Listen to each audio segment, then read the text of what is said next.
जब वो 5वीं क्लास पास कर गए, उसके बाद दूसरे स्कूल में दाखिला हुआ उनका, वहां से पढ़े और मुंबई में जाके वहां से बीए किए।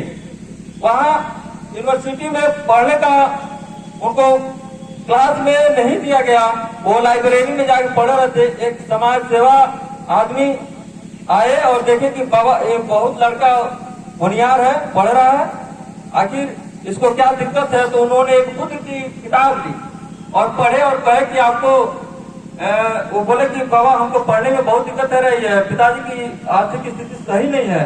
तो उन्होंने बड़ौदा के गायकवाड़ खानदान के तृतीय राजा थे, उनके यहाँ स्कॉलरशिप की व्यवस्था थी। जो होनियार बच्चे लोग थे उनको विदेश पढ़ने का, यूएस में पढ़ने का स्कॉलरशिप देते थे। उन्होंने समाज सेवा आदमी ले गए उनके पास और बोले कि ये लड़का होनियार है, दलित समाज से है, आप इनको पढ़ाने का मौका दीजिए। उन्होंने एक्सेप्ट किया और 4 साल के स्कॉलरशिप में यूएस भेज दिया अमेरिका में। और उस समय जब भेजे तब उनके 14 साल 1914 में पिता की देहांत हो गई। उस समय कोई नहीं था। जब वो 14 में गए और उस समय प्रथम वर्ल्ड वॉर चल रहा था, प्रथम विश्व युद्ध चल रहा था। उस समय वो मुद्रा की स्थिति घर गई, 15-25 रुपए में किसी तरह व्यवस्था करके वो पढ़ के वहां से आए। फिर यहाँ उनके यहाँ नौकरी करने लगे। जब नौकरी करने लगे वहाँ सिस्टम था कि हमारे यहाँ पढ़ के जा रहे हैं तो हमारे यहाँ आपको नौकरी करना है। बहुत अच्छा पद सेनापति बनाया गया।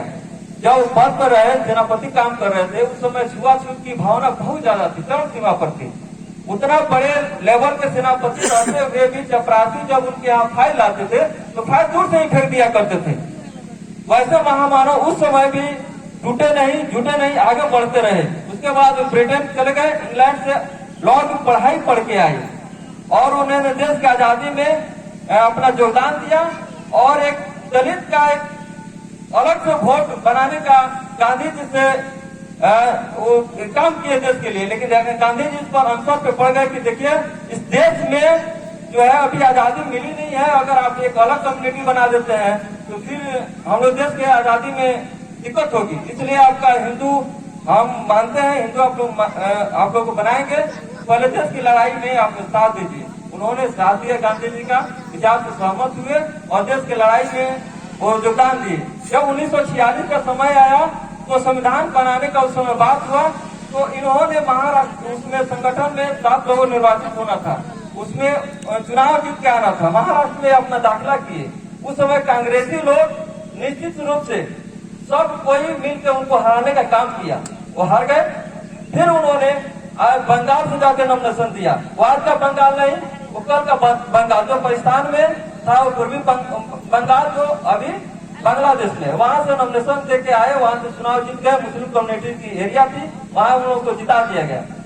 जब देश आजाद हुई उसके बाद संविधान बनाने का जब निर्णय लिया गया कि नहीं अब बाबा साहब को इसमें रखना जरूरी है ताकि इनके बदौलत बिना संविधान अच्छा से नहीं लिखा जा सकता है, तब उन्होंने एक डॉक्टर राजेंद्र प्रसाद की अध्यक्षता में मुंबई में एक पीएम राजा के यहाँ फोन करके एक किसी को वहां से हटा करके इनको फिर चुनाव जीत करके और आया और चुनाव जीते। और संविधान में मुख्य रूप से इनको जनक के रूप में जाना जाता है और संविधान में सब किसी को हक हुकूक देने का इन्होंने काम किया।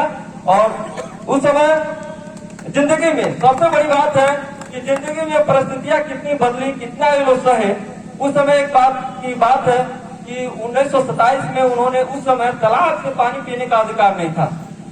जैसे हमारे जो साथी सुखोजन जी ने कहे, उन्होंने एक कम्युनिटी बनाई, पूरे दलित को इकट्ठा किए और एक तालाब के पास चले गए और उन्होंने किसी को हिम्मत नहीं थी, खुद से पहले जाकर पानी पिए। तब सभी लोग तालाब से पानी पिए। कल के डेट में भले मारा पीटा गया लेकिन वो उस दिन से दौर चालू हो गया तालाब में पीना।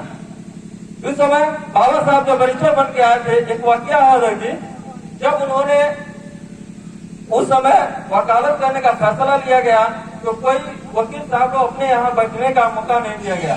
वो लोग उनको जगह बाहर दिया गया कि आप बाहर बैठ के वकालत कर दीजिए। किसी एक माता पिता की एक इकलौते पुत्र, उनकी फांसी की सजा हो गई थी। उन्होंने फांसी की सजा बचाने के लिए अनेकों वकील के पास दौड़ के भटके, दौड़े आए। कहीं किसी वकील ने उनको सुनने का सहूलियत नहीं ली, ये मेरे बस का बात नहीं है। उन्होंने मजाक में उड़ाया कि नया वकील लेकर आया हुआ इंग्लैंड से पढ़ के, आप जाइए उनका केस वहीं के सुनेंगे। उन्होंने धड़ पे लिया और गया और वो बोले कि ठीक है, हम तो आप छोटे मोटे वकील हैं। तो नहीं बाबा, अब आप ही के पास की बात है, आप इस केस को सुनवाई कीजिए। उन्होंने रखा और कल के डेट में रखा गया। फांसी उनको निश्चित थी, फांसी होना ही था। तो गए और वकील के वहाँ गए जज साहब के पास। तो उन्होंने पूछा कि कोई पैरवी है आपका? तो हाँ। तो वकील साहब बोलिए कुछ पैरवी है? तो नहीं, आप अपना जो सजा करना है आप सुना दीजिए। तो उन्होंने आदेश दिया था कि इनको फांसी दिया जाए। तो जब फांसी उनको पहनाया जा रहा था, उस समय बाबा साहब रोक, पिताजी उनके लड़के पिताजी बड़ी असम्बली हो गए, भाई ये कैसे वकील के पास हम चले आए कि कुछ नहीं पैरवी कर रहे हैं। उसके बाद उन्होंने जब फांसी की सजा सुनाई, जो फांसी देने के समय आया तो बोला था कि जज साहब आपने फांसी का सजा दिया था, मौत का नहीं। तो उस समय मौत का सजा नहीं दिया गया था, उसी समय से सजाए मौत दी गई, उनको रिहा कर दिया गया। सजाए मौत उसी समय से लिखा गया कि फांसी जिसको देना है उसको सजाए मौत की कहानी कही जाती है। इसलिए इसी बातों को मैं अपनी वाणी को विराम देते हुए